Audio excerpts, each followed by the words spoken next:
तो नमस्कार, प्रणाम। कैसे हैं मेरे प्यारे बच्चों। आशा करते हैं कि आप लोग बहुत अच्छे होंगे, स्वस्थ होंगे और आप लोगों की पढ़ाई बहुत लाजवाब तरीके से दौड़ रही होगी, भाग रही होगी। ठीक है, तो इसके भागवन में आपको बताया गया था, कहाँ तक बताया गया था? वो आपको बताया गया था विद्युत से लगाकर ओम के नियम तथा ओम का निवारण तक आपका बताया गया था। ठीक है, अब हम आपके इस वीडियो में लेके आए हुए हैं पार्ट 2। कौन सा पार्ट 2? ये विद्युत, कौन? चैप्टर 12, क्लास 10 का चैप्टर 12 लेके आए हुए हैं। विद्युत लेके आए हुए हैं भाग 2। ठीक है, इसमें हम लोग समझेंगे, सीखेंगे और अच्छे तरीके से रिवीजन के साथ में तैयारी करते हुए चलेंगे। ठीक है, तो ज़्यादा टाइम ना लेते हुए चलते हैं अपने टॉपिकों की ओर। ठीक है, और मन लगा के पढ़ाई करते हैं। ठीक है, तो फिर ज़्यादा टाइम ना लेते हुए चलते हैं अपने टॉपिकों की ओर। हमारा टॉपिक पहला क्या है? प्रतिरोधों के संयोजन। क्या? प्रतिरोधों के संयोजन क्या है? प्रतिरोध कैसे होते हैं? प्रतिरोध का क्या मतलब होता है? आपको तो ओम के नियम में बता दिया गया था कि आर प्रतिरोध, जहां पर आर हो वहां पर क्या होता है? प्रतिरोध होता है मेरे प्यारे बच्चों। क्या होता है? प्रतिरोध होता है मेरे प्यारे रसगुल्लों, मीठे मीठे। ठीक है, तो प्रतिरोधों के संयोजन क्या है? देखिए, प्रतिरोधों के संयोजन दो प्रकार के होते हैं सर। प्रतिरोधों के संयोजन दो प्रकार के होते हैं। अच्छा ठीक, कौन कौन से होते हैं सर? ये पता नहीं, उसके लिए पढ़ना पड़ेगा। ठीक है, तभी आपको पता चलेगा। प्रतिरोधों के संयोजन होते हैं दो। पहला होता है श्रेणी, दूसरा होता है समांतर क्रम तथा पार्श्व क्रम। ठीक है, श्रेणी क्रम क्या होता है हम लोग पढ़ते हैं, सीखते हैं और जानते हैं। ठीक है, तो श्रेणी क्रम में प्रतिरोधों के तुल्य, क्या? श्रेणी क्रम में प्रतिरोधों के तुल्य प्रतिरोध या प्रतिरोधों के योग के बराबर होता है मेरे प्यारे रसगुल्लों। बहुत इतनी सी डिफिनेशन है, मतलब इतनी सी डिफिनेशन है। ठीक है, आप लोग इसको बहुत अच्छी तरीके से एक साथ में कहते जाएंगे सर। श्रेणी क्रम में जुड़े श्रेणी क्रम में जुड़े प्रतिरोधों के तुल्य प्रतिरोध के प्रतिरोधों के योग के बराबर होता है। ठीक है, तो आप तो यहाँ तक क्लियर हो गया। अब जैसे मतलब ये क्या है? जैसे कि R बराबर R1 plus R2 plus R3, ये क्या है? तीनों क्या है? एक ही क्रम में, मतलब बराबर योग इनके क्या होते हैं? बराबर योग का मतलब होता है जोड़ने पर ये बराबर होंगे। ठीक है, ये हमारा एक प्रकार का क्या हो गया? सूत्र हो गया, सूत्र। ठीक है, इसे सूत्र, ये हमारा श्रेणी क्रम का सूत्र है। ठीक है, तो हमारा क्या निकला? सूत्र निकला। वो कहाँ पे काम आएंगे? न्यूमेरिकल में काम आएंगे। ठीक है, हमारा समांतर क्रम क्या है? समांतर क्रम में है समांतर क्रम या पार्श्व क्रम, इसको क्या बोलते हैं? पार्श्व क्रम भी बोलते हैं हम लोग। ठीक है, समांतर क्रम में जुड़े प्रतिरोधों के तुल्य प्रतिरोध का व्युत्क्रम उन प्रतिरोधों के व्युत्क्रमों के योग के बराबर होते हैं। ठीक है, तुल्य प्रतिरोधों का व्युत्क्रम मतलब कि बटा। ठीक है, तो हम लोग देखने वाले हैं, जैसे कि R 1/R। ठीक है, क्या? 1/R। दूसरा क्या है? R 1/R1 plus 1/R2 plus 1/R3। ठीक है, यहाँ तक आपका क्या हुआ? कंसेप्ट क्लियर हो गया। ठीक है, यहाँ तक कोई दिक्कत आपको नहीं होनी चाहिए। आज इसके सर पढ़ाएं और दिक्कत हो, ऐसा हो सकता है क्या? कभी नहीं हो सकता है। ठीक है, मन लगा कर आप पढ़ेंगे तो हम वादा करते हैं, क्या वादा करते हैं? कि अब की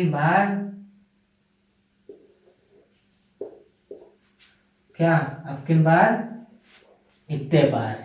ठीक है, आगे देखते हैं विद्युत धारा का ऊष्मीय या तापीय प्रभाव। क्या? विद्युत धारा का ऊष्मीय या तापीय प्रभाव क्या है? हम लोग देखते हैं, जब किसी तार के विद्युत धारा प्रवाहित की जाती है तो तार गर्म हो जाता है। क्या? जब किसी तार के विद्युत धारा, मतलब कोई तार है, ठीक है, उसमें हम लोग क्या करते हैं? विद्युत धारा प्रवाहित की जाती है। पर विद्युत धारा, जैसे कि हमारा तार कौन सा लगा हुआ है? एक 0.1 एम का तार हमारा लगा हुआ है। ठीक है, और उससे हम लोग क्या चला रहे हैं? उससे हम लोग चला रहे हैं एसी चला रहे हैं। तो क्या होने वाला है? तार हमारा गर्म होगा। ठीक है, गर्म हो जाता है। इसे विद्युत धारा का ऊष्मीय प्रभाव कहते हैं। इसे विद्युत धारा का, मतलब विद्युत धारा का ऊष्मीय प्रभाव हम लोग कहते हैं। यहाँ तक आपका क्या हुआ, समझ में आया। ये हमारा वेरी मोस्ट इम्पोर्टेंट क्वेश्चन है, ठीक है। तो यहाँ तक आपका बहुत अच्छे तरीके से समझ में आया होगा, ठीक है। आप लोग लाइक वगैरह नहीं करते हैं, आप लोग लाइक वगैरह कर दीजिए, ठीक है। आप लोग लाइक वगैरह कर दीजिए। लाइक को हम लोग क्या करने वाले हैं, दिल में पेट करने वाले हैं, ऐसे। चलिए कैसा बना हुआ है दिल, ये गोल वाला दिल है, ठीक है। विद्युत बल्ब, विद्युत बल्ब का आकार ऐसा होता है, ठीक है, आपको हम बताए थे, ठीक है। चिन्ह विद्युत बल्ब, विद्युत बल्ब विद्युत धारा के ऊष्मीय प्रभाव पर, ऊष्मीय प्रभाव पर आधारित है। क्या है, आधारित है। जब इससे तंतु में धारा प्रभाव होती है, ठीक है, जब इससे तंतु में धारा प्रभाव होती है तो वह क्या हो जाती है, गर्म हो जाती है, ठीक है। इस प्रक्रिया को हम लोग क्या कहते हैं, इस प्रक्रिया में तंतु का क्या होता है, 1500 सेल्सियस से 2500 सेल्सियस तक बढ़ जाती है। मतलब हम लोग जब विद्युत उसमें, मतलब ये जैसे कि बल्ब है, इसमें हम लोग तार लगाएंगे, कौन सा तार लगाएंगे, जिससे विद्युत प्रवाहित होगा, ठीक है। तो क्या हो जाता है, इसका सेल्सियस 1500 से 2500 तक बढ़ जाता है तथा वह प्रकाश देने लगता है, तथा यह प्रकाश देने लगता है। ये देखिए हम लोग तार जोड़े हैं, तो हमारा यहाँ पे सेल्सियस कितना आया है,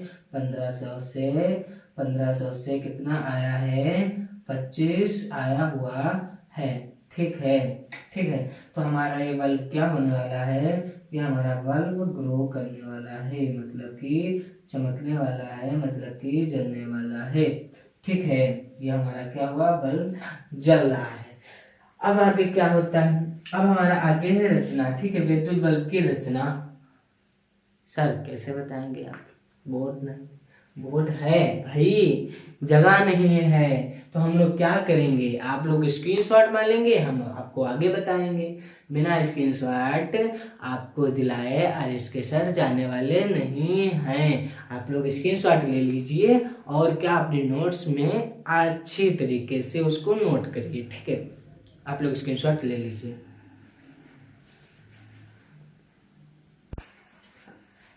तो बच्चों स्क्रीनशॉट ले लिया, बहुत अच्छी बात है। चलिए आगे देखते हैं। आगे हमारा चैनल का मतलब रचना मतलब टॉपिक कौन सा है, रचना। चैनल तो आपका ही है आज के स्टडी पॉइंट, ठीक है, रचना, ठीक है। विद्युत बल्ब का एक खोखला गोला होता है। क्या होता है, विद्युत बल्ब होता है जिसका क्या होता है, एक खोखला गोला होता है। देखिए ये क्या है, विद्युत बल्ब है, ठीक है। ये क्या है, विद्युत बल्ब है। ये मत मान लीजिएगा, ये हमारा क्या है, विद्युत बल्ब है। ये क्या है, एक खोखला गोला है, ठीक है, जिसके अंदर की वायु निकलकर निर्वात उत्पन्न कर देती है, मतलब निर्वात उत्पन्न कर देती है। इसके अंदर हमारी क्या भरी होती है, वायु भरी होती है। क्या भरी होती है मेरे प्यारे बच्चों, वायु भरी होती है, ठीक है, उत्पन्न कर देती है। बल्ब के ऊपरी भाग पर पीतल की एक टोपी चढ़ी रहती है। क्या कि बल्ब के ऊपरी भाग पर पीतल की एक टोपी चढ़ी रहती है, ठीक है, जिसके दोनों ओर पिने, मतलब कि ये क्या है, हमारी ये पिन है, ठीक है। क्या होता है, पिने लगी होती हैं, ठीक है। टोपी के मुंह को जबड़ा मतलब चपड़ा कैसा होता है, ये एक ऐसा होता है कि आप लोगों ने देखा होगा, उसके अंदर एक कैसा होता है, भूरा कलर का एक चपड़ा भरा होता है, ठीक है, चपड़ा भरा होता है, और चपड़ा भरकर सील पैक कर देते हैं, तो हमारा क्या बल्ब जलने लगता है, पूरा क्या हो जाता है, बल्ब बन जाता है, ठीक है। उसके बाद क्या है, सिद्ध कीजिए किसी विद्युत बल्ब का सामर्थ्य उसके प्रतिरोध व्युत्क्रमानुपाती होता है। तो हम लोग सिद्ध कर देते हैं, किसी प्रतिरोध का सामर्थ्य P बराबर विभवांतर गुणे धारा I, ठीक है। I बराबर V बटे R, अतः P बराबर V बटे R बराबर, या तो फिर ऐसे भी लिख सकते हैं, V बराबर में लिखेंगे V का स्क्वायर और बटे में आर लिखेंगे, ठीक है। तो यहाँ पर हमारा हो जाएगा। अब हम थोड़ा थ्योरी का समझ लेते हैं। अर्थात पी इंफिनिटी 1/2 जबकि वी स्थिर है, जबकि क्या है, वी स्थिर है, ठीक है। किसी विद्युत बल्ब की सामर्थ्य उसके प्रतिरोध के व्युत्क्रमानुपाती होता है, ठीक है। यहाँ तक हमारा क्या हुआ, क्लियर हो गया। हमारा क्या है, वेरी मोस्ट इंपॉर्टेंट क्वेश्चन है, ठीक है। आगे देखते हैं क्या है ये हमारा क्वेश्चन। क्या कह रहा है किसी विद्युत परिपथ में अमीटर तथा किसी विद्युत परिपथ में अमीटर तथा वोल्टमीटर क्यों लगाए जाते हैं, इन्हें परिपथ में किन क्रमों से जोड़ा जाता है, क्या इन्हें परिपथ में किन क्रमों से जोड़ा जाता है, वेरी मोस्ट इंपॉर्टेंट क्वेश्चन, ठीक है। क्या, वेरी मोस्ट इंपॉर्टेंट क्वेश्चन। आगे देखते हैं। विद्युत परिपथ में प्रवाहित धारा का मान ज्ञात करने के लिए अमीटर को श्रेणी में तार प्रयुक्त में तथा प्रयुक्त वोल्टेज का मान ज्ञात करने के लिए वोल्टमीटर को क्या करते हैं, समांतर क्रम में लगाते हैं। तो ये हमारा क्या हो गया, ये भी हमारा सॉल्यूशन लेकर के आ गया। मतलब कि ये भी हमारा सिद्ध हो गया कि हम लोग वोल्ट मीटर था अमीटर को क्यों लगाते हैं, ठीक है। तो यहाँ तक आपका बहुत ही अच्छी तरीके से समझ में आया होगा भाइयों। देखो हाँ, क्योंकि यहाँ तक तो हम बहुत अच्छी तरीके से प्यार से समझाएं, ये तो बहुत अच्छी तरीके से समझ में। अब हम लोग आगे समझते हैं, क्या आगे समझते हैं हम लोग, आगे समझेंगे, क्या समझेंगे, किलो, घंटा, वाट, यही सभी चीजें भी समझने वाले। तब तक आप इसको क्या करेंगे, स्क्रीनशॉट ले लीजिएगा, ठीक है। आगे का भी आपको बताते हैं। चलिए आप लोग यहाँ तक स्क्रीनशॉट ले लिए, बहुत अच्छी बात है। आगे चलते देखते हैं क्या क्वेश्चन नंबर 1 हमारा कह रहा है कि 1 यूनिट विद्युत का क्या अर्थ होता है, इसका इकाई मात्रक क्या होता है मेरे प्यारे बच्चों। तो देखते हैं, 1 यूनिट अथवा 1 किलो वाट घंटा विद्युत सामर्थ्य वाले परिपथ के 1 घंटा में जितनी ऊर्जा व्यस्त होती है 1 यूनिट था 1 किलो वाट कहलाती है। समझ में आया। फिर से देखते हैं, 1 यूनिट अथवा 1 किलो घंटा, ठीक है, 1 यूनिट अथवा 1 किलो घंटा विद्युत सामर्थ्य वाले, ठीक है, विद्युत सामर्थ्य वाले 1 घंटा में, विद्युत सामर्थ्य वाले 1 घंटा में जितनी ऊर्जा वेस्ट होती है, मतलब कि खत्म होती है, 1 यूनिट था 1 किलोवाट कहलाती है, ठीक है। ये very most important question, very most important question है, ठीक है, वेरी मोस्ट इंपॉर्टेंट क्वेश्चन है। आप लोग लाइक नहीं करते हैं। यूनिट 1 किलोवाट घंटा बराबर में कितना आपको बताया था, क्या 3.6 गुणे 10 की पावर माइनस के 6 जूल। ये हम आपको भाग 1 में अच्छी तरीके से बताए थे, ठीक है।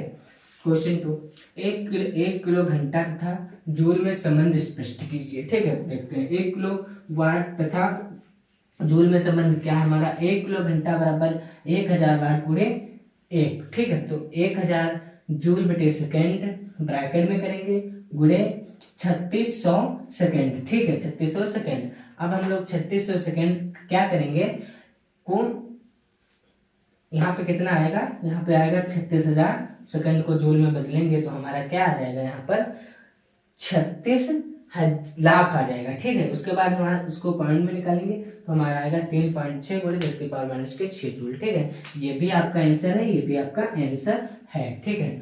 तो आशा करते हैं कि आप तक जो भी हम पहुंचाते हैं बहुत अच्छे तरीके से आपको समझ में आता होगा और आपको ये क्लास बहुत अच्छी लगी होगी। ये क्लास आपकी बहुत छोटी क्लास है। किस लिए छोटी है, इसलिए छोटी है कि हम भाग 1 में क्या है कि कुछ प्रॉब्लम्स आ गई थी, ठीक है, इसीलिए हम कुछ भाग 2 में बता रहे हैं। ये हमारा क्या हुआ, यहाँ पर थ्योरिकल जो मामला है, जो थ्योरिकल मामला है वो यहाँ पर क्या हुआ, कंप्लीट हुआ। क्या हुआ, कंप्लीट हुआ, ठीक है। अब हम लोग क्या करेंगे, क्या हुआ, कंप्लीट हुआ। अब हम लोग क्या करेंगे, अब हम लोग को क्या आने वाले हैं, आंकिक प्रश्न आने वाले हैं। क्या आने वाले हैं, आंकिक प्रश्न। आंकिक प्रश्न आशा करेंगे कि आप लोगों को एक ही भाग में, मतलब एक ही वीडियो में हर चीज कंसेप्ट क्लियर करते हुए क्या करेंगे, हल करेंगे, ठीक है। तो यहाँ तक बहुत अच्छी तरीके से समझ में आया होगा। मैं RS के आपसे वादा करता हूँ कि अच्छे से अच्छी क्लासेस आपको प्रोवाइड कराऊंगा, ठीक है। कुछ दिनों के बाद आपको क्या मिलने वाली है, जीव विज्ञान की क्लासेस मिलने वाली है। क्या मिलने वाली है, जीव विज्ञान, ठीक है। कुछ दिन में आपको जीव विज्ञान की क्लासेस मिलने वाली है। कौन देगा, वो आपको मैम देंगे। कौन मैम देगा, वो आपको मैम देंगी। वो आपको अभी नहीं बताया जाएगा, कुछ दिन बाद बताया जाएगा, ठीक है। आप लोगों को क्या हम देने वाले हैं, सरप्राइज देने वाले हैं, ठीक है। अच्छी तरीके से आपको कॉपी पर समझाते हुए, क्या कॉपी पर समझाते हुए अच्छी तरीके से क्या करेंगे, कंसेप्ट क्लियर करते हुए हम लोग कितने हासिल करेंगे, 95 प्लस कौन हासिल कराएंगी, मैम हासिल कराएंगी। कौन हासिल कराएंगी, मैम हासिल कराएंगी, ठीक है। तो हम क्या है, हम भी कंसेप्ट क्लियर ही कराते हैं, बाकी मैम कॉपी पर पढ़ाएंगी, अच्छी तरीके से पढ़ाएंगी, जिससे बच्चों को क्या हो, दिमाग में बिल्कुल तरीके से घुस जाए, ठीक है। तो आप लोग इंतजार करिए बायो की क्लासेस का, और ये हमारा और आपका सफर यहीं तक था। मिलते हैं नेक्स्ट वीडियो में, तब तक लक डक, थैंक यू।